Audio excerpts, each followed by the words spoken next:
Сәлем достар, қалайсыздар?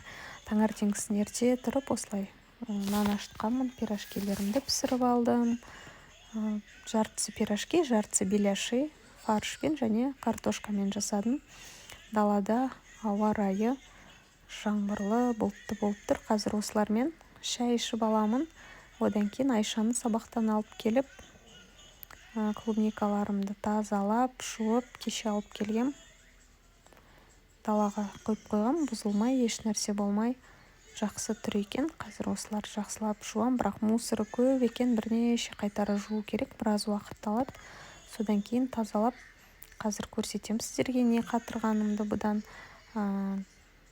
жартысын блендерден өткізіп, жартысын целиком стакандарға саламын да, клубниканың үстінен блендерден өткен клубничный смесімізді кішкене құйып, осылай стакандарға қатырып, одан кейін стаканнан шешіп тастап осылай салам. Қыстың күні жегенге өте дәмді. Сонымен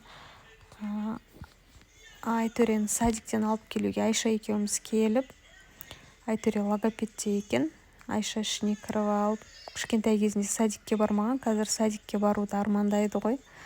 Күттік логопедтен шыққан, одан кейін логопедтен шықты, Айша алып келіп. Сонымен садиктен алдық. Жан садикке неге екен? Басқа балалар сияқты онша да барғысы келмейді, амал жоқтан келеді ғой. Ол неге байланысты екен? Кейбір балалар тез үйренеді, кейбір балалар садикке мүлдем үйрене алмайды ғой. Одан кейін үйге келіп, папамыз осындай арбуз алып келіпті, жап-жасыл. Енді осы арбузды қазір жеп көреміз. Бұл арбузды бірінші рет жеп жатырмыз.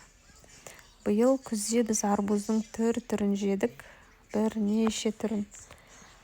Қазір енді сүйектері бұл арбуздың ірі болады екен осындай. Бірақ өте дәмді арбуз екен. Күзгі арбуздар дәмсіз болады деп мен ойлайтынмын. Ал оказывается, күзгі арбуздар да өте дәмді болады екен. Дәмі өте жақсы. Осындай жасыл арбуз алсаңыздар болады екен. Одан кейін Каспийден заказым келді. Сонау Шымкенттен бір кішкентай ғана зат келген ғой.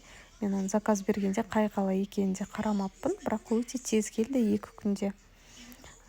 Рекламадан бір қыздың, блогердің рекламасынан көріп, осындай шик деген блеск заказ берген. Вега деген түрі именно 15 мың теңге тұрады екен.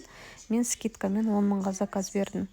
Ал осы шиктың вега емес, басқа түрлері Каспийде 3,5 мың теңгеден толып тұр ғой. Бұның не құдіреті бар екен деп мен де алып көрдім. Кешкісін папамыз елден сендер де құр қалмаңдар деп бізге осындай дубайский шоколад әкеліп берді. Бір кісі подаркке беріпті. Өзіміз сатып алайық десек 18-20 мың теңге тұрады. Ақшамызды қимай жүргенбіз. Сонымен осы дубайский шоколадты да жеп көрдік. Енді өзінің 18-20 мың теңге, 15 мың теңге деген бағасына тұрарлықтай деп айта алмаймын сіздерге. Ең бірінші Айшаға бердім. Айша жеп көрді. Кішкене ортасындағы начинкасы семечкеге ұқсайды. Шаймен жеп тастауға күшті деп оценка берді. Енді Айша былай қатты керемет ұнаған жоқ. Одан кейін мен де жеп көрдім. Маған да енді шамамен 3 мың теңгеге сатып алуға, 2 мың теңгеге сатып алуға болады деген оценка беретін едім. Бір плиточный шоколадтың формасы сияқты, бірақ өте қалың, 2 плиточный шоколад сияқты қалыңдығы. Сонымен оны да жеп көрдік.